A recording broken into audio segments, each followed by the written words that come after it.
Please be aware this will be a spoiler-filled discussion. Hello,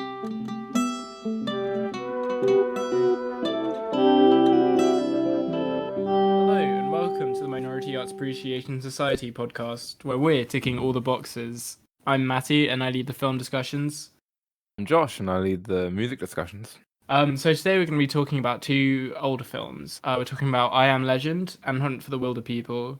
What I wanted to go for with this episode is obviously, two films with a heavy focus on isolation, because yes, we're engaging in quarantine content, as so many people have been unable to resist. I think Lindsay Ellis has dabbled now, Philosophy Tube and ContraPoints to the video coming up.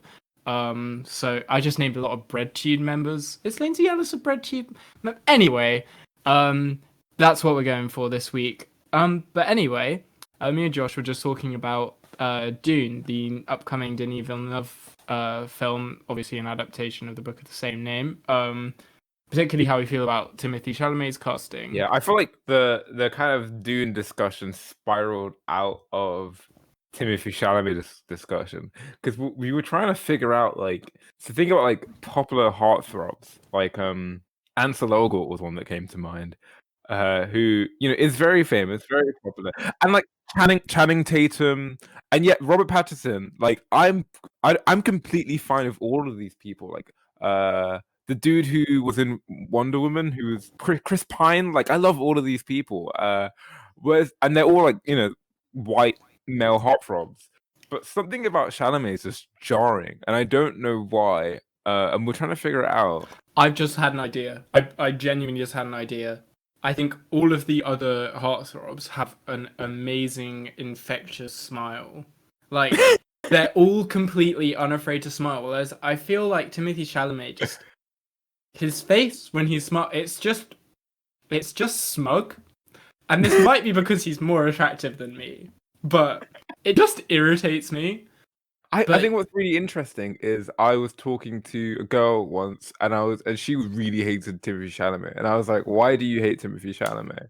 And she was like, "Well, yeah, because he's everywhere, and because he's so obviously attractive in a way that's Obnoxious? Yeah, obnoxious. People who love her tend to be a bit more snobby, I guess. It tends to lean towards a more artsy crowd, I guess. I do feel like he was created in a lab for artsy people to find him attractive.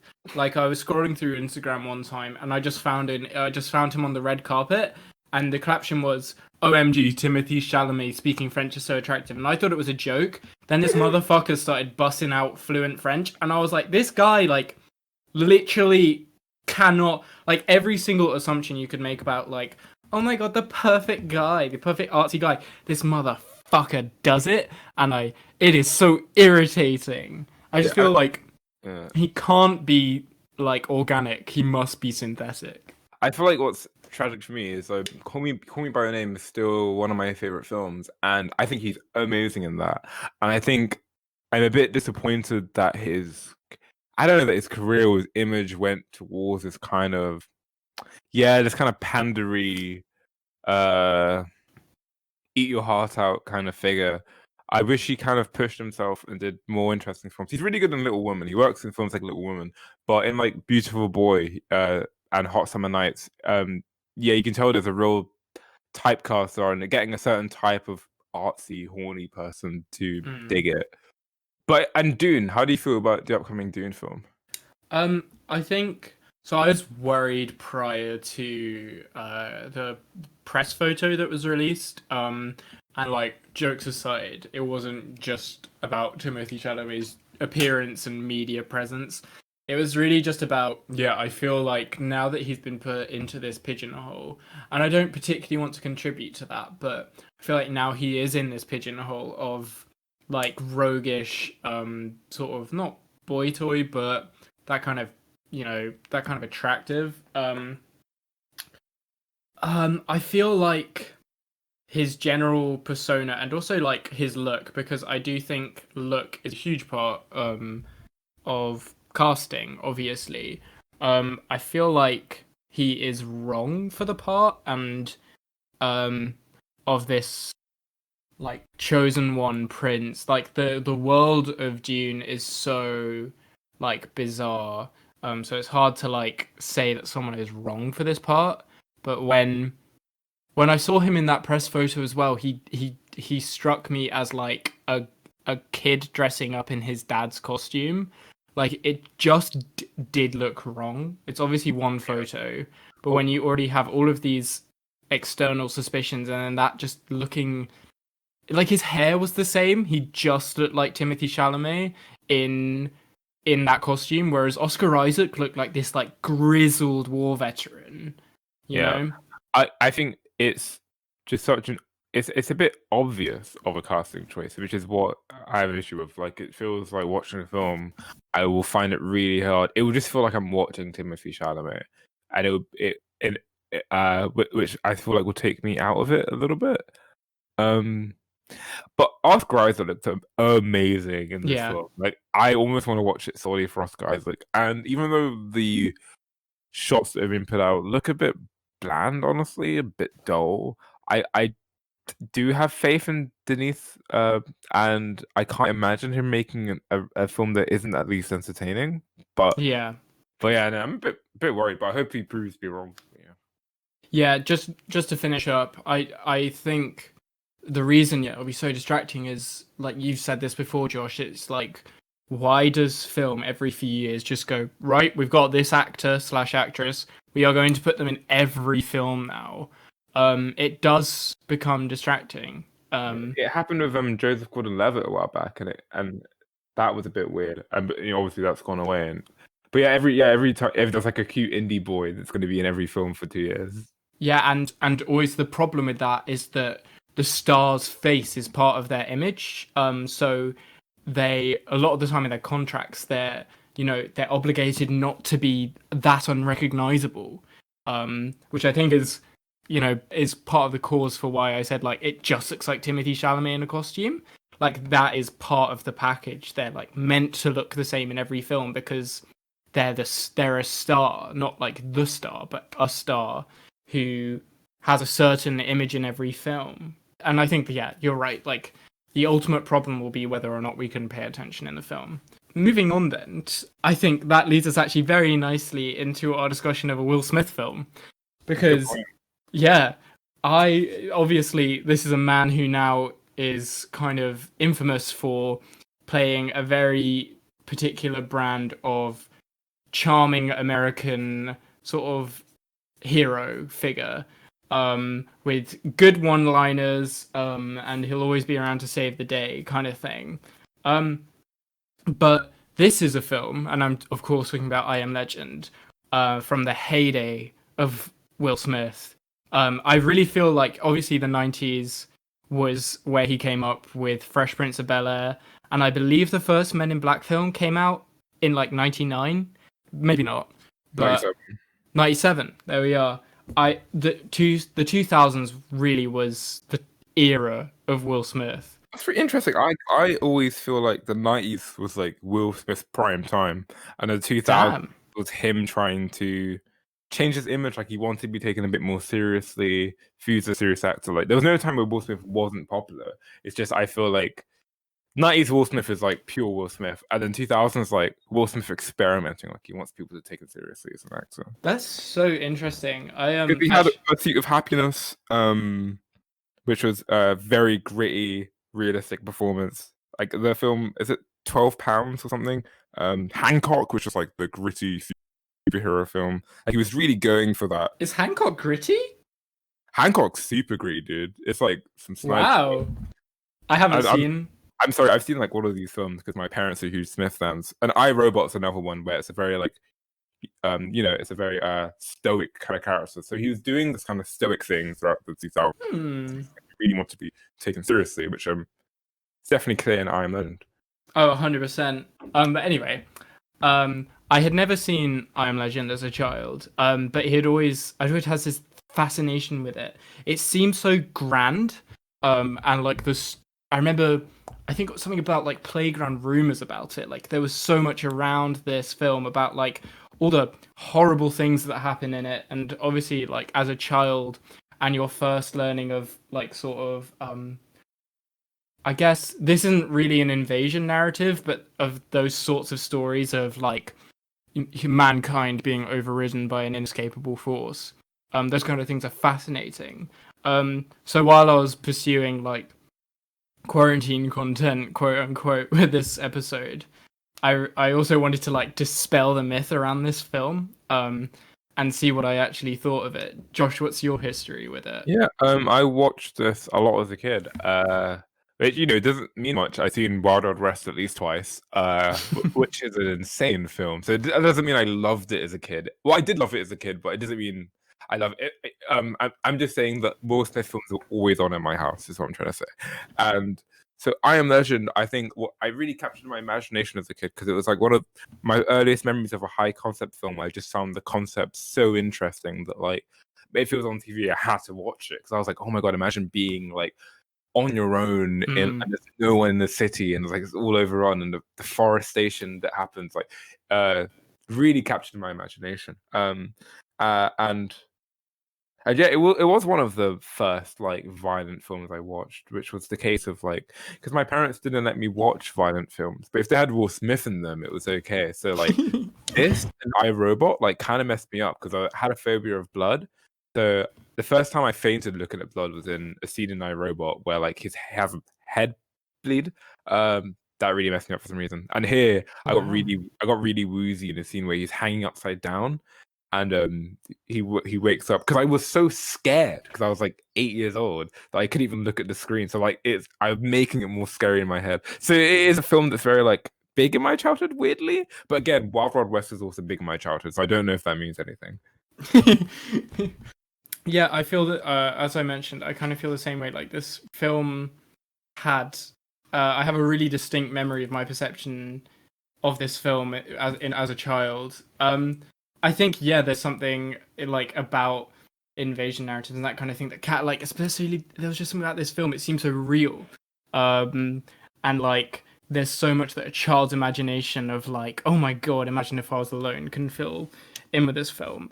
So yeah, I just jump in with what I thought of this film. I actually as a child, like I said, I had really big expectations of this film, and they were slightly filled. They were quite well filled by this film today. I found the world and character of this film honestly consistently engaging, which I'm surprised to say. I think the large cause for that is this film sets itself apart from other zombie films, and I call this a zombie film because it is. I think it bears a lot of those hallmarks. It like it's just in terms of like rules. There's the classic like Romerian case of trying to cure the zombies, and that having a detrimental effect on the protagonist. The whole nerd run. Well, actually, they're vampires. Oh my god! I remember that from years ago. That is ridiculous. Oh fuck. Yeah, I'm not gonna lie. I read the book when I was like 13 or 14, so I was one of those nerds who's like, oh, actually, in the book, they're clearly called vampires. Well, I stand corrected. But yeah, like they bite people and they oh god, they are vampires, They aren't can't they? come out in the sun, and Yeah, they are. but it was No. it was doing a sort of in a weird way. The game The Last of Us is like I feel like it's very inspired by this property because it is doing this sort of like it's doing the zombie thing slash vampire thing, but like a realistic take, like it's a biological weapon or something. Yeah, but yeah, like zombies, but like medical, Yeah, and make it zombies, but make it medical drama. But yeah, so it has a lot of zombie tropes to me. But a definitely lot inspired by something. Yeah. yeah, as a lot of zombie films center their narratives around sort of consequence, and reaction. Characters are constantly reacting to events that happen to them. I think what sets this film apart and what makes me a lot more consistently engaged in the narrative, other than like the mass of zombie films of this era, it's obviously not all of the same quality. 28 Days Later is a lot better than Zombieland, but what sets this film apart from those is, I think, character agency. I think there's something about seeing Will Smith choosing to go out into this world that instills such a grave sense of loneliness. His ability and his time to explore, um, and the film's complete lack of non-diegetic music, um, means that you're consistently immersed in what feels like a relatively safe but completely hollow world. And so that was very satisfying for me, Yeah. because as a child, I was fascinated by this like abandoned New York, and to see it so honestly impressively executed in this film, despite like some aged green screen, which is honestly very much forgivable. Um, it was incredibly gratifying. I felt like I was seeing the film that I had always wanted to see from my childhood. It was really pleasant. This isn't a great film to me, but it was just incredibly gratifying. Josh, Yeah. what about you? I feel like in many ways this is two films. I feel like you have the first half pre Doggo's death and then post Doggo's death. And they in my mind they feel like completely different films. And yeah, I guess we'll just stick with that first half for a little bit. Yeah, I agree with you. I think this is it's an odd film for me because having watched it so many times, there was no real I thought there'd be no real suspense or surprise, but I was still quite engaged, and I think it's a very well realized concept. While this is very much in many ways, by the book, by the numbers, kind of mid 2000s action horror film. Mm-hmm. Like the directing isn't trying to do anything super experimental or weird or crazy. It's very by the numbers in that sense.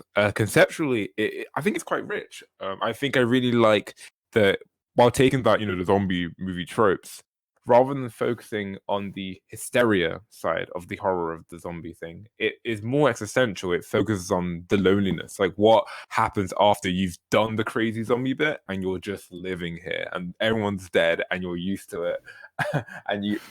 Exploring like Will Smith's psyche was really cool in that sense. Mm-hmm. I think at some points his performance is a bit stiff, a bit wooden, but also it really worked for the film. And it made his interactions with his dog were really warm and fun. Obviously this guy is going to be stiff after all of this. So I think all the stuff in New York really works. I think where the film kind of falls apart a bit is when it tries to do the normal Hollywood stuff of like, well, we have to show the flashback with his family because how's the audience going to care about him if they don't know that he has like a cute daughter? And Yeah. those I hated those because I let me feel lonely. Let me sit in the loneliness of this film, which it does remarkably well. But whenever you go to those flashbacks, it really kills that lonely atmosphere which it was cultivating so well. Yeah, I do see what you mean. They didn't especially bother me. Mm. I think if we're just talking about, I like your idea of like splitting this film into two parts in a way, because there is a definite line pre doggy death. And yeah, I think touching on Will Smith's performance is incredibly key, because I was surprised. We talked about before how this was Will Smith going stoic and being serious, and it oddly really worked for me. I was I was expecting his character to be in the film like to be surprisingly upbeat Will Smith, like, and that would be the crux of his character. Like, there wouldn't be much to him, and like the whole time he would just be like a guy with a heart who was surprisingly upbeat. And fortunately, we got more, and we didn't get After Earth Will Smith being comically stoic and doing an awful job. We got a genuinely driven performance. There were really powerful moments of seeing his mindset slip. With that stoic, I think it's really interesting because this image both works for and against him here. Like it is impressive seeing him pull off some of these really emotional moments, like the mannequin scenes, which we'll get to, which are absolutely phenomenal in my opinion, and the best scenes in the film. But also like it kind of works against him in the sense that the film wants me to believe that Will Smith is a nerdy, slightly socially awkward guy. And it's like, come on. Like, I grew up on Fresh Prince. Like, it's so difficult to see in that way. But I think overall, I was happy with his performance in the film. Yeah, I do totally get you. Like, There's a moment where you see him doing chin-ups.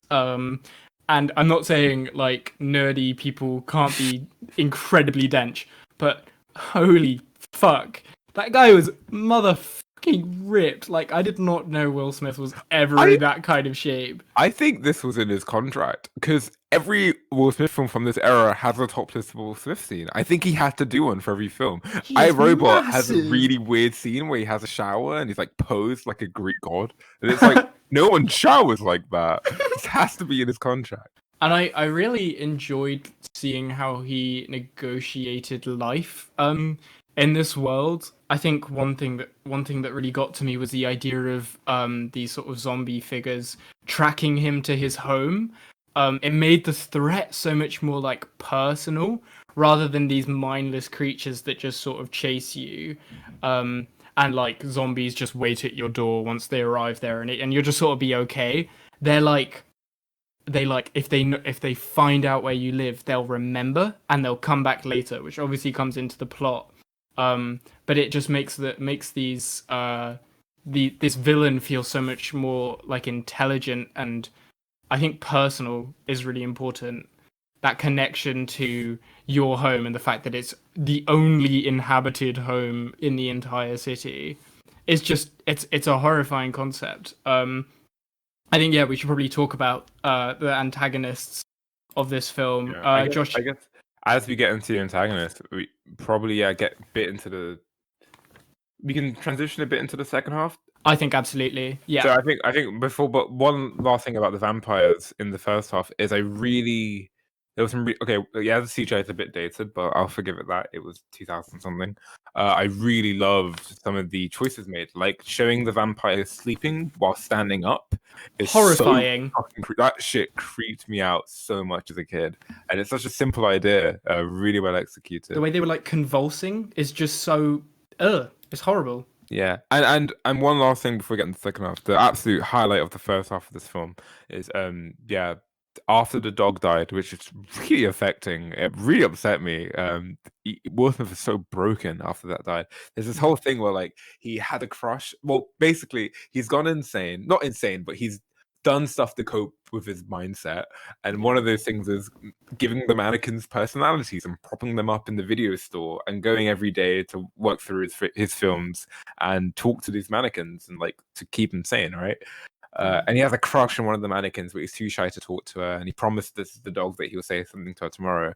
The dog dies that evening, and the next day he comes in and he's like trying to talk to her, and he's like almost crying, and he's saying, "I promised my friend I'd say hi to you, hi," and like that scene, and he begs her to say something to him. It's so heartbreaking. And after kind of schlocky shit like God, what like Hitch, where Will Smith is like a pickup artist. It's so weird to watch him beg a mannequin to say hello to him. Yeah, no, and kudos to Will Smith. Like it's okay that you did After Earth, because this scene is, in my opinion, wonderful. Yeah, that moment is incredibly powerful and probably the most powerful moment in the film. Just because I think there's something kind of beautiful when you first see him like have these coping mechanisms of like personified mannequins in the DVD shop, and like he's still trying to keep some semblance of humanity. Like he doesn't just take all the DVDs at once, like he goes back, so it's like a ritual to him. He's still, because Blockbuster was still a thing, and so it was like a remnant from the old world. And so when you see like that kind of coping mechanism slip, it's just see a man completely torn apart. It's incredibly effective. I think it's very telling, however, that Will Smith has more chemistry with this mannequin than the woman that shows up in what's saying is, in my memory, the dog did a better performance than the woman in the second half of the film. I like really cared. If the woman died, I wouldn't have cared. I'd like, okay. But the dog stuff hit me so hard. And I think with the second half, what doesn't work is, you lose the loneliness, and it just becomes a generic zombie. We're stuck together. We have to learn how to cooperate and get me out of my shell, and that could work. But God, the child actor doesn't have a line, probably because he showed up on set and the director realized he was terrible. So they thought, like, any lines he has, just don't let them say it. And so you have no attachment to him. I think he has about 3 minutes of screen time. And then the woman, She's just a nothing. She's a nothing character. yeah, yeah, there's absolutely nothing to her. And the worst offense is that she has the same expression on her face the whole time, which is this weird slight smile. Obviously she like looks appropriately scared when the monsters infect the house, but there's nothing to it. There's no there's no flavor. There's no flavor of like I don't know anything. Like I really like the moment where Will Smith's character's name is Robert Neville. He comes down and he just starts reciting lines from Shrek by heart. There is a surprising amount of Shrek in this film. That was excellent, because it shows like a guy like this would be really socially awkward after not having been around real people for a year or two. Great or moment. Maybe even longer than that, actually. Yeah, it's nearly 3 years, I think, because it's 1,000 something days. And yeah, that's a great moment, but it leads to nothing. She comes back with all of these incredibly typical classical Hollywood responses of like, there is a safe place. There is a god. There is this. It's so insane because like, okay, so in the middle of the film you have the incredible sequence where, the vampires have tricked Will Smith by putting the mannequin out. They killed the dog. They really tricked him. The zombies, the vampires trick, and is that how you took it? Well, oh yeah, well yeah, they're like smart because they're people. That's what the spoiler, the film's about racism. They're meant to just be people, and so there's this amazing scene where Will Smith goes on like a suicide run where he's like, I'm just gonna fucking kill as many as I can and I don't care if I die in the process, which would have been an amazing end to the film. And then this like bright light shines and this other character's brought in and just it's like, oh, we're taken away into a worse film. It's very strange. We're gonna get to the alternate ending. I would love to talk about that. I watched a different ending to you, but before we get to that, I'd really like to talk about the really weird. Okay, thematically, the second half is really weird because it both enriches the film with introducing the kind of idea about otherness and racial tension. There's a scene where Will Smith explains Bob Marley to this woman who somehow has never heard Bob Marley because she's not a real person. And no, that's one of those moments in film where I'm like, come on, man.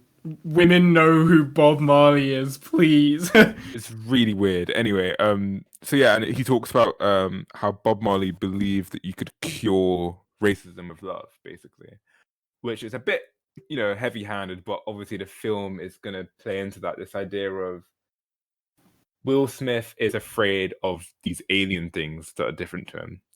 And I Am Legend, it's much clearer if you read the book. I hate to get nerdy about this, but in the book, the ending, it's a very Twilight Zone-y, where the twist at the end is the vampires. Will Smith is in the book. It's not Will Smith, obviously, but Will Smith is the legend to them. He's this hunter who comes out at night and kills their like children and people. So they're like horrified of Will Smith. Wow. So it's all about perspective of who's the monsters from whose perspective, right? It's which is a bit different to like the racism dialogue, but in terms of like discussing otherness, it's really fascinating. So second half, I'm really happy they brought that element of the book back in. But you have this like religious dialogue which doesn't fit, where she's like, oh, I believe in God, and Will Smith is like, God didn't do this, we did this, and it's like this huge atheist rant. Really bizarre and out of place. I do not know what they were thinking with that. It didn't personally bother me too much. I definitely see what you mean. Like, because this isn't a film that up until this point had at all questioned any like religious philosophy beyond like, and was really just more about this character and loneliness. So yeah, tell me about the alternate ending. Because Josh, having seen this film before, watched the alternate ending cut. Which was part of my fascination with this film when I was younger, because again there was this other other ending. Like that was unheard of in movies. Yeah, I feel like it. Okay, so the original ending's awful. um, Yeah, do you yeah, want to describe the original ending? yeah. So, uh, the as I mentioned, the vampires track Will Smith back to his home, and manage to get in after he explodes, like these rigged bombs outside of his house, and it like affects his things. They get in. He blows himself up with a grenade while they hide in, I think, like a furnace to burn bodies. And there's this whole thing with like what seems like an alpha vampire that seems like it had stuff cut out because it has like no development, but it seems like anyway, really weird. And then the mother and the child escape. And it seems so rushed. They just deliver the cure to this settlement that's really small and like really undefended. And It's you get to see people, right?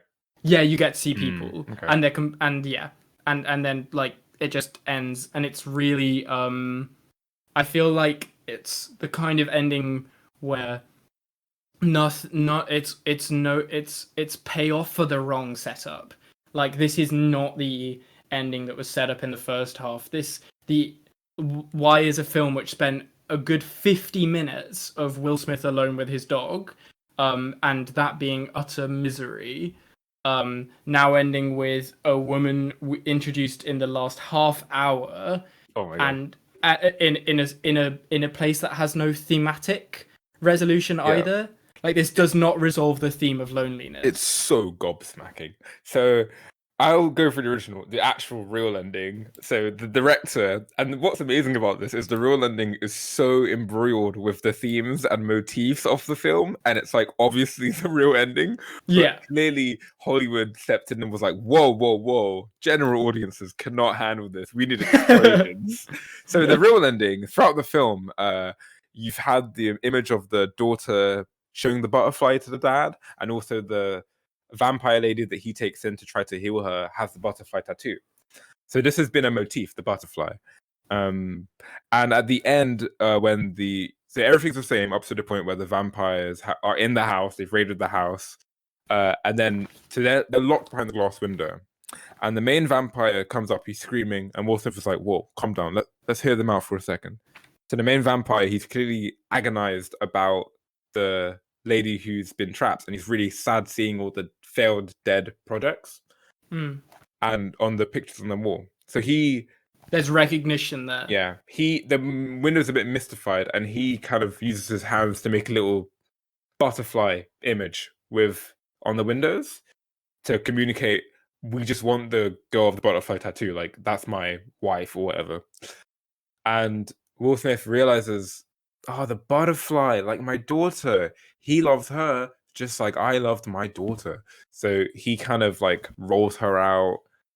I think he does he gives her back to them basically. And Mm. there's a moment where the alpha is like kind of looking at him like, "Rah, I'm scary," but then he's like, "Yeah, thanks, man," and takes her and they leave. And it's like reconciliation. So there's no like big explosion. It's just about other communities coming like recognizing each other as we're not that different, you know. And it's a really sweet, quiet ending. And at the end they just drive off with the family, and there's no like settlement. It's just them driving off away from the city, and it's nice. It's a good ending. Wow, that's a great ending. Yeah, I think in the day of A24, that would have been much more like Hollywood would have been way more confident with putting that up, but in the Yeah. 2000s it just wasn't. I think yeah, that just very briefly that also rectifies the problem with in this film we see this particular vampire thing, like who like seems sort of stronger and like a leader of the others. Like and he seems to sort of have like a personal vendetta against Smith. But in the cut I watched, Will Smith just blows him up and there's no resolution, and like I said, it seemed like there was stuff on the cutting room floor that was going to develop this, and it sounds like that ending was exactly what was on the cutting room floor. And yeah, so that ending, like I said, had no pathos, had no resolution. Where I think while the film isn't consistently about a sense of otherness, there's definitely a lot more to that ending than the ending that I watched, which yeah is one of my main problems with the film. But there's a lot more to this film than meets the eye. I think going into this film with an open mind of protagonist and story convention is the way to approach it, really. Like it's moments like the mannequins and things like that that let you know that there's passion behind it and such. So I definitely recommend this film. I think this is great, and I think I'm gonna very soon, probably in the next week or so, watch this film again with the alternate ending. I don't mind renting it again because that sounds fantastic and would definitely fix a lot of my problems with this. Yeah, and I'm gonna give this like a pretty strong weak recommend, if that makes any sense. It's a very it's a very interesting, thought-provoking film trapped in Hollywood mandated shell. Everything I don't like about the film, oh yeah, just weird stuff that felt like the director was coerced into doing because we have to show some family scenes, we have to have an explosion at the end. Oh, you can't just have the whole film be Will Smith. You need to bring in like some kid and a mother character to kind of have dialogue. Like everything I don't like about the film is the shell that it's been forced into. Yeah. But underneath that cocoon, there is a butterfly here. And I think there are some really nice ideas. And Will Smith does a great job. And the dog is adorable. And the world it evokes, the kind of forestation, barren New York, is so impressive. As just a visual effect, that was completely astonishing. So yeah, I overall a very strong week recommend. A very good film trapped in the husk of a Hollywood by the books production. Oh, awesome. Well, that wraps up our I Am Legend review. And that moves us on to our second review and last review of the episode, and that's of Taika Waititi's Hunt for the Wilderpeople. In this quarantine content, I sort of wanted to have a dichotomy between urban isolation and isolation in nature. And so this is a film about an adopted or fostered, I believe is the term, teenager. You know, he's a bit roguish, rebellious, and all rebellious words that start with R. And he's fostered by this elderly couple, I think in their 60s. And it's just about him finding home after the auntie passes away, whatever that home might be. So I'll start with you, Josh. What did you think of Hunt for the Wilderpeople? Taika Waititi, I mean, he's having a moment right now. He's clearly one of the most successful directors in our current age. Not only doing gangbusters in the indie realm with films like Hunt for the Wilderpeople, What We Do in the Shadows, and Boy? Boy, of course, but mainly I'm thinking of Nazi film. Jojo Rabbit. Jojo Rabbit, as well as becoming a bit of a mainstay at Disney. It seems, he's doing another Thor film after his a great Thor Ragnarok, and he's also been working on The Mandalorian. He's going to be doing Star Wars stuff. So yeah, Taika Waititi, one of the biggest directors currently. This film, I was very confused watching it. It has in my opinion, it has the opposite problem of I Am Legend, where this feels like a very, in my opinion, mediocre, uninspired film coming out of an extremely interesting voice that's allowed to do whatever it wants. So this film is very stylish and very endearing. However, underneath all of that, I don't think it says much, and I was a bit disappointed.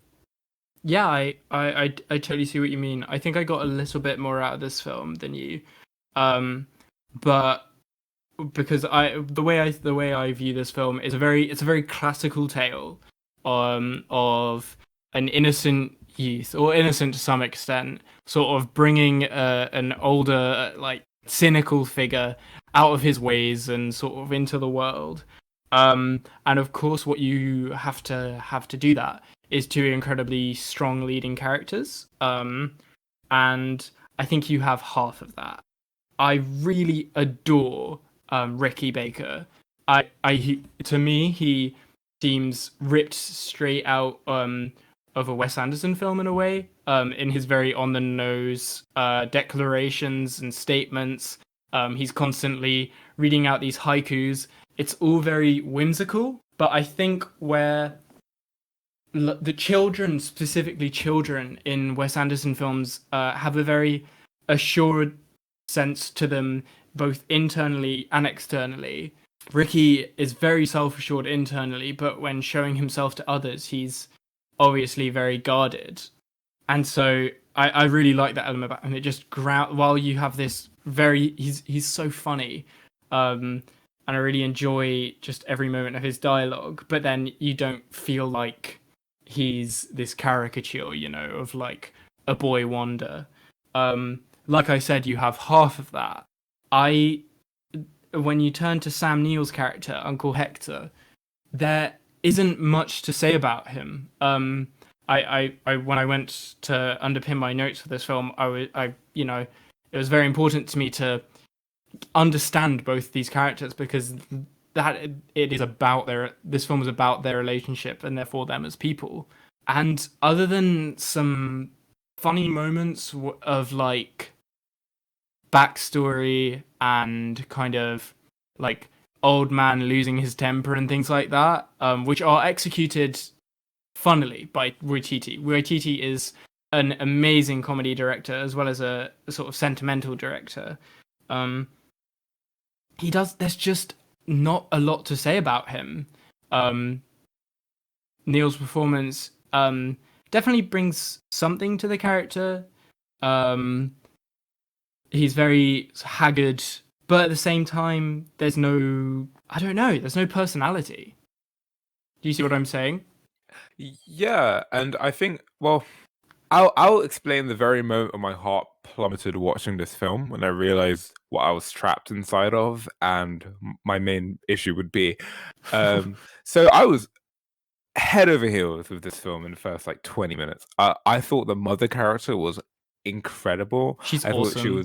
she's the best performer in this film in my opinion. I thought she was nuanced, interesting. Her bringing the kid out of his shell was so funny and and like compelling, and I was like, God, I'm so excited to watch this film about this mother and this kid and teaching this kid about life. I can't wait for just a real mum film.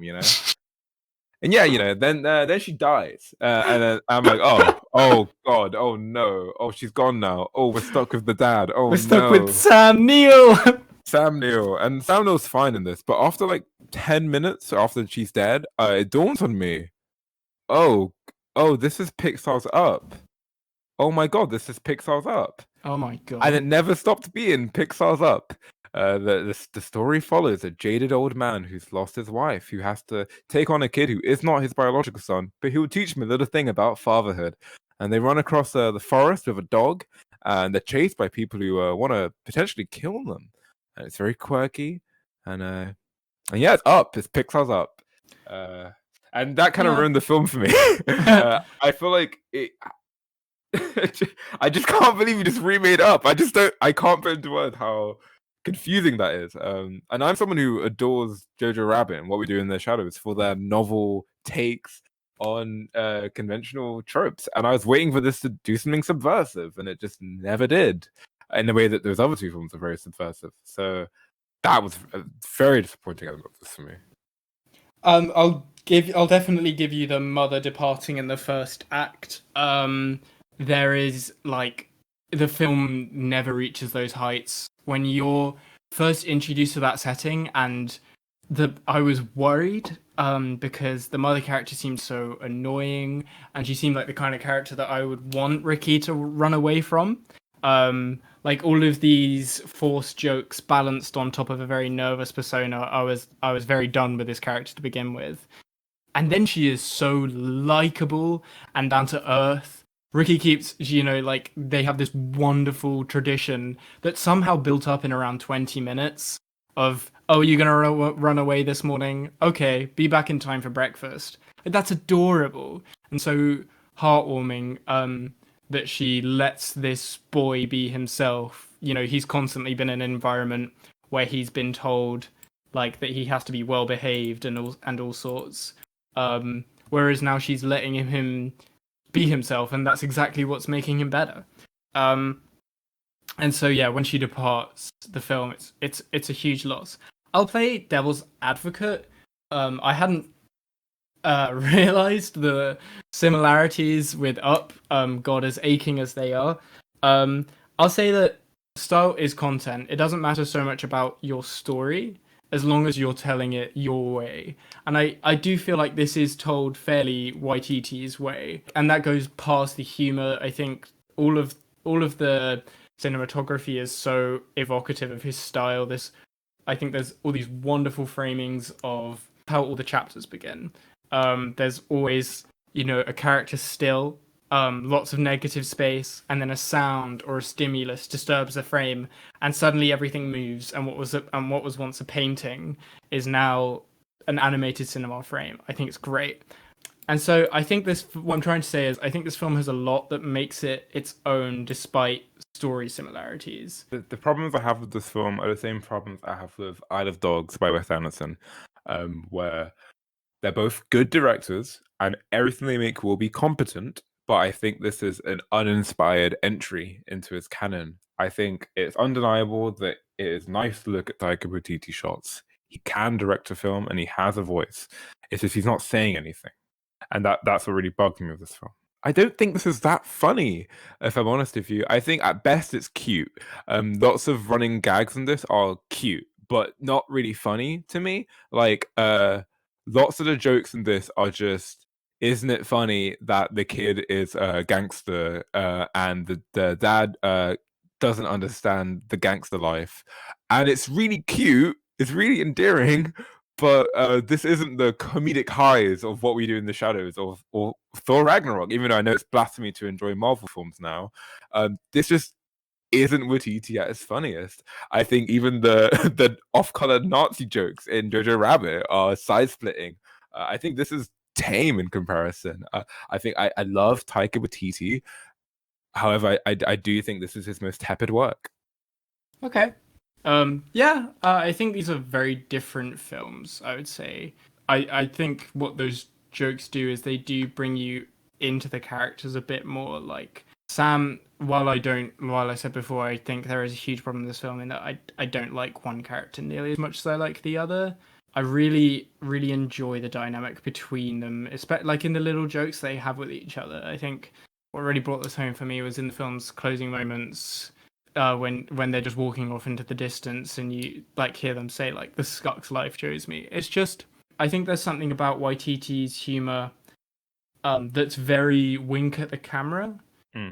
And like that's like obviously What We Do in the Shadows is a mockumentary, sorry, and Thor Ragnarok, which is I really like Thor Ragnarok. Watched it again recently, actually really really entertaining. But what the comedy in those films does for me is it's very wink at the camera, and so I find that the more like grounded stuff in this film, while it's not like as side splitting, it's very endearing and sweet. And there was stuff that made me laugh, like when Sam Neill's character just saying like this shit just got real and things like that towards those people. It didn't work for me, but more power to you. Cool. Yeah, I think what this film reminds me of, as well, in a Wes Anderson sense, is I think this idea of escapism, and like I think particularly we recently recorded an episode on it's lost to the ether right now, to be released one day. That's a film about like escapism to hide a sort of hole within yourself, and I think this is very much a very much more simple film of like escapism for Ricky. However, this opens up a problem for the film. I think the resolution does fall apart slightly. The film is broken up into chapters, and chapter 10 is war, and I found this really unsatisfying. This is the final chapter of the film before the epilogue. It's sort of a series of wacky hijinks of them running away from the military and such, and the writing becomes incredibly clumsy. Like Ricky starts calling uncle like a molesterer, and he seems to and then the uncle seems to genuinely despise Ricky in this moment. And I think YTT in this moment, he's a writer of this film, YTT in this moment doesn't know how to reconcile this simple story of a child finding his place with the story that he's created. He's damned himself by writing a story in which logically there can be no simple resolution of a boy ends up with Sam Neill and everything's nice. Even though that does happen, he ends up with this very late introduced side family, Who who we are awesome. I mean, yeah, they are. they Okay, are. they are amazing. That was one of the funniest scenes in the film for me. That is so funny. I Can love I get a like. selfie? Can I get a selfie? Oh, get me one where I've caught you. Oh, now get me one where you've caught me. I love that stuff. Incredible scene. Great stuff. Also shout out to Waititi as a pastor at the funeral. Oh, he's That always funny in his own films. Yeah. so funny. Like, oh my god. But I have slight problems with this just because they have rather underdeveloped and they're not the heart of the film. And what the epilogue then ends up feeling is like a side note. Sam Neill ending. Oh god, I was going to say Sam Neill ending up with Ricky, but that sounds so weird.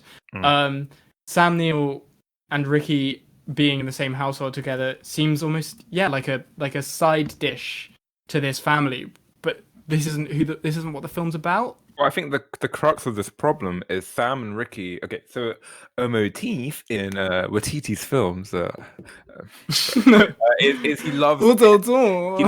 he loves mise en scene. He loves unlikely pair ups. So and that is normally the comedic crux of his film. So what we do in the shadows, you have the murderous vampires paired up with the really nice lady who doesn't want to murder people, and the newly born vampires who are new to the murdering business, which is hilarious. And then in Thor Ragnarok, you've got the genius pair up of Thor, who's his whole arc of that film is about being really self-certain and then having that shaken, and his pair up is with Hulk, right? Who you get the comedy of Hulk being too headstrong, and then Bruce Banner being like really insecure, nervous wreck next to Thor, which is hilarious and thematically works really well. It's a film about Thor finding his own identity, so pairing up with someone who has two personalities and learns to reconcile them teaches Thor a lesson, right? And then Jojo Rabbit, you've got the unlikely friendship of a bona fide Nazi child and a Jewish girl, and it's beautiful and hilarious and sad. These are all interesting and unique, and here we just have the kind of trite, tropey, stubborn father figure learns to soften up because of quirky, funny kid character. Like this just feels so trite to me, so overdone, and I think it's really difficult to come out with a satisfying or interesting conclusion to a story that's been told a million times. Yeah, I completely understand. This film, I'll agree with you. I defended it a lot. It does, but its biggest flaw is not having enough to say. A couple of other things I had with this. I hate the fucking social worker character. I hate like these.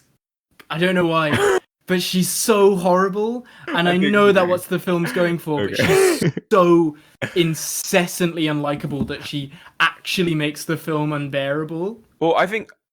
Oh god, it sounds like I'm being contrarian, but I think those two characters are really funny. I think that's the closest. What? I think that's the closest the film comes to actually saying something. Like it's saying something about the social care system and how callous those people are, of how disingenuous they are. Yeah, It's heavy-handed. It's not really well conveyed, but I thought they were cute and funny. It got really boring watching them chase the kid around. Like I do not like the plot contrivance of this. I do not like the premise of this film, which is one of the problems. I do not find it interesting watching them be hunted down because there's no threat, there's no tension. I don't ever actually feel like anything bad will happen to them.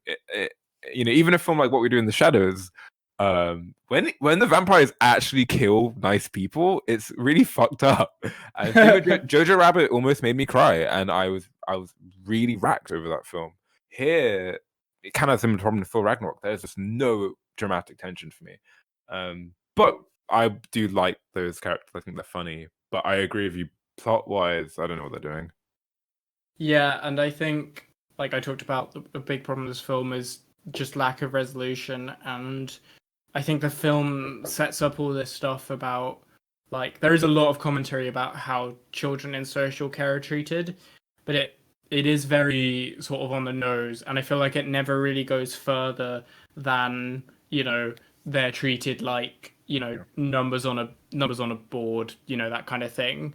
And that's shown by the lack of resolution in the end. Like Shazam said the same thing just as well, and that's Shazam. Like I just feel like Taika Waititi can do more. Yeah. Yeah. All right, yeah. Would you recommend this film? Uh, I'm gonna give this a really weak not recommend. I think if you're a Waititi fan, yeah, sure, you can watch this. But like, I really do think this is his worst film. I think it's not bad because it's still a Waititi film, but there's so many other good Waititi films you could spend your time with. And I just, in the same way that like My Beautiful Dark Twisted Fantasy kind of for Mattie ended up spoiler not being massively esteemed. It's just in the context of this dude's filmography. I don't think this is a recommend. Rating it by his standards. Yeah, I do understand that. I think, well, in contrast, I would give this a pretty good recommend. Um, I think there's a problem with recommending a film like this where I enjoy the ride, but I don't like where it goes. Which is a problem with films where it's about the ride, because once it's finished, it's, you just wonder whether it was worth it all along. But I think if you're a Waititi fan, it's an important moment in his writing. I think it's often quite interesting to watch slightly more flawed films by directors. Like, I defended this film quite a bit, but this is the weakest Waititi film I've probably seen so far, purely because of that lack of pathos and sort of resolution that I talked about at the end. Hey, these films both have the same major problem, haha. For me at least. So yeah, I'd give this, I'd give this a pretty a weak to decent recommend. Yeah, it's really interesting what you said about the ride because I think that was my problem. Like 20 minutes in, when it's revealed what the ride is going to be, and I was like, I'm not interested in that. Yeah, that. So yeah, it just I didn't want the ride in the first place, whereas you were satisfied with the end. So I think that's a good way to summarize our contrasting views. I think we can agree on the fact that this would have been if Auntie could have stuck around. Yeah, just make the 20 minutes the whole film. Yeah, that I Hereditary, but the daughter doesn't die. Like, but yeah, so that leaves you with your next albums to announce. Yeah, so next week we're doing the next part of Kanye's Dark Fantasy era, where we're talking about the My Beautiful Dark Twisted Fantasy. Ooh. Yeah, the album itself. Yeah, it's gonna be a spicy episode. So the only hip hop album to ever exist. it is, yeah, it's true. And fun fact, it's the only hip hop album that's come out. Actually, before Dark Fantasy came out, hip hop wasn't even a genre. It was just like black people shouting at each other. But then Dark Fantasy proved hip hop is art, and that really shocked me. So come and see why Dark Fantasy changed the game so much. I think especially fans of that album, I think will really get a lot out of the episode. And yeah, I really hope people tune in. Awesome. I can't wait. All right, thanks very much for listening. If you're listening on YouTube, just give us a like and subscribe if you like the episode. Really helps us out. If you're listening on anywhere else like Spotify or Google Podcasts, that's it. Just follow us there so you can keep up to date when new episodes come out. And if you want to find out about episodes in advance, follow our Instagram and Twitter at Minority Arts Podcast for quote unquote wacky hijinks. But yeah, so that was our episode on I Am Legend and Hunt for the Wilderpeople. Also, thanks very much. On the music side of the podcast, the Kanye retrospective is going to be wrapping up in a few weeks, and I just want to say I'd be happy if anyone listening has any albums they want us to talk about. I'd be happy to take recommendations and fit them into our schedule. So if there's an album you really want to hear us talk about, tell us, and we'll work it out. That's a really good point, actually. I literally hadn't thought about taking listener recommendations. Yeah, of course. Same goes for films, both new and old. So yeah, thanks very much for listening. Bye. Bye-bye.